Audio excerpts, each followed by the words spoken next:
तो भाई लोग खेसारी लाल यादव जी का एक और ब्लास्ट लेवल का गाना आप लोग के बीच में आ रहा है। कब आएगा तो आज के वीडियो में हम बात करेंगे।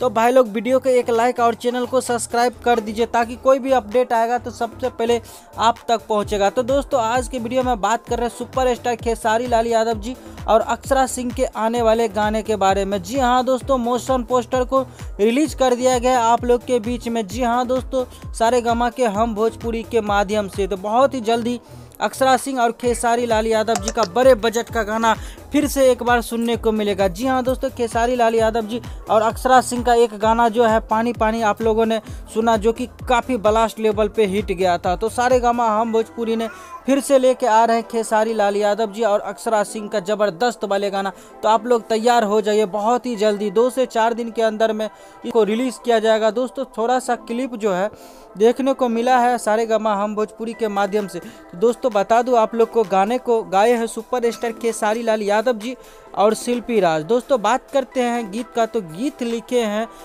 अजीत हलचल जी। और दोस्तों बात करते हैं म्यूजिक का, तो शिवम राज का म्यूजिक हो जाए, ये अंदाज़ा लगाया जा सकता है। और दोस्तों बता दूं आप लोग को, ये गाना सारेगामा हम भोजपुरी के माध्यम से बहुत ही जल्दी आप लोग को देखने को मिलेगा, जो कि फुल एचडी वीडियो में रिलीज हो रहा है आप लोग के बीच में।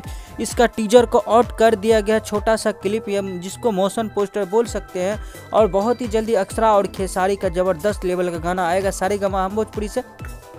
और उससे पहले एक होली का गाना आ रहा है आप लोग के बीच में। तो आप लोग बस इतना प्यार आशीर्वाद गाने को ज़रूर दीजिएगा। जब आएगा तो फाइनल पोस्टर आएगा तो सबसे पहले न्यूज़ आप लोग को मिल जाएगा। तो मिलते हैं कोई नए वीडियो के साथ, तब तक के लिए अपना ख्याल रखिएगा और देखते रहिएगा भोजपुरी चिप यूट्यूब चैनल, सबसे पहले सबसे फास्ट, क्योंकि खबर लाते हैं झकास। धन्यवाद दोस्तों।